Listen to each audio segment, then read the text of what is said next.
Hello, everyone. This video is about worry and how to integrate that so that you're not creating from that place. And this video comes about because yesterday I posted, and I'm going to read to you actually what I posted on my social media. Your reality shifts to match the beliefs and frequencies that you embody. As soon as you integrate the thing that's causing you to worry and release attachment over the outcome, you start to shift into the dimension and the earth where it's no longer a challenge. And this is the very premise of how we actually consciously create. When we want to take control of how our reality is showing up, and we can't really over control anything. So it's almost like taking control from a space of freedom, right? Which might sound, kind of opposite itself in its own right there. But really, when we get to the space of trusting within who we are and trusting and knowing not only ourselves truly, authentically, but also the creational aspects that we are, that we bring, that we really are a universe within our own right, then our whole perspective shifts. And so a beautiful soul then asked, well, how do you integrate worry? And then, I offered a quick reply. I was just, well, you stop fearing it, right? You have to stop fearing that which you worry about. But first, you have to know what you are actually worried about, right? So many of us are just kind of like, oh, I just feel this anxiety. I feel this worry, and not really knowing where it comes from. Now, if we look at worry and anxiety just in general, we usually have that feeling because we're not acting, we're not doing something. But that doesn't always come from a healthy place either. Sometimes we'll have anxiety because we're so trained through whatever separation within us that we need to be doing something all the time. And then we find ourselves unable to rest. That's not really, we don't want to be acting just for the sake of acting.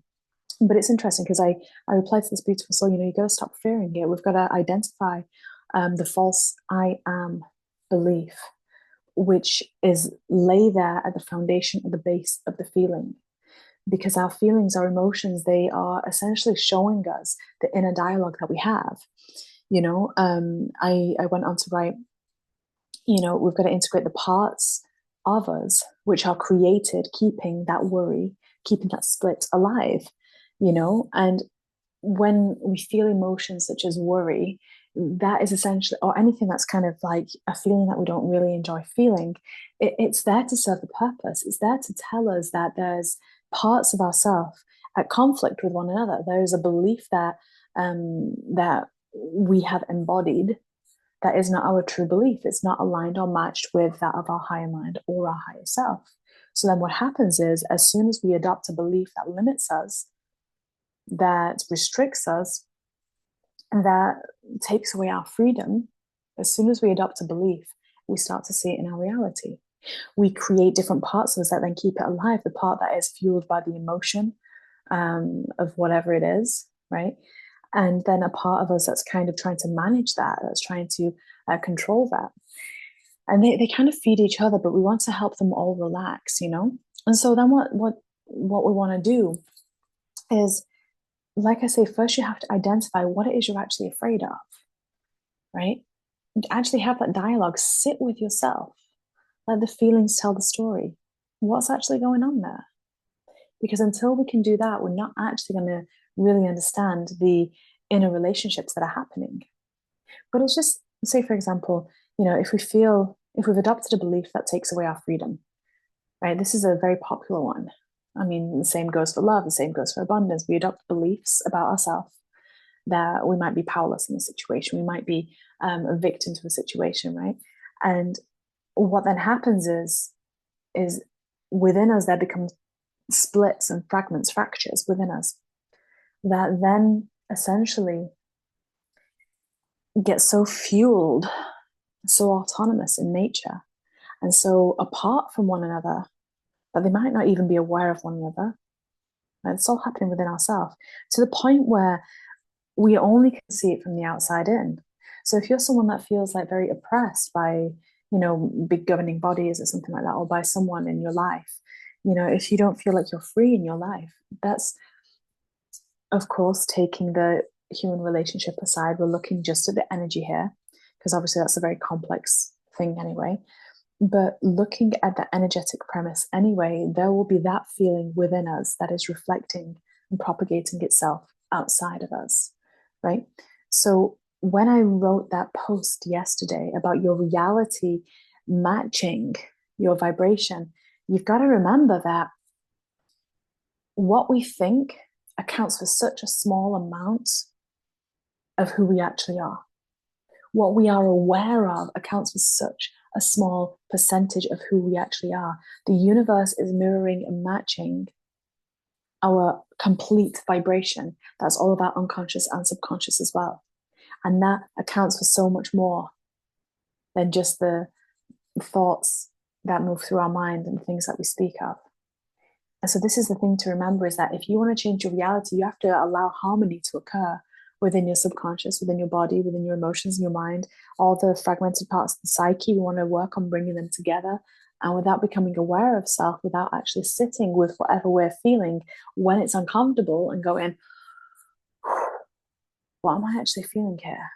What am I actually believing about myself in this scenario? What's actually embodied?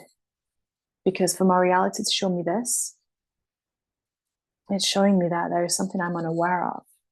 And yeah, I can stay blissfully ignorant and unaware, but if I remain blissfully ignorant and unaware, then I'm once again not actually creating actively or consciously. I'm doing it passively. And in this world where authenticity and integrity and genuine expression is so sought after, it can only arrive from actually asking ourselves in every moment, in every relationship, every experience, what part of me is creating this? And the worry will lead you there. But really, there's nothing to be overly afraid of. Because remember, you are the only person feeling your emotion. Your emotion is yours, it's your guidance. And even for those that are empaths out there and say, well, I can feel the emotion of this person, that person, this person, that person. You're not feeling their emotion. You are responding and matching and attuning. Part of you is attuning to the energy that they might have, sure.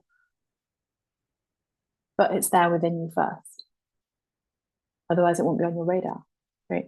The universe outside of us occurs first within us, because you are your universe.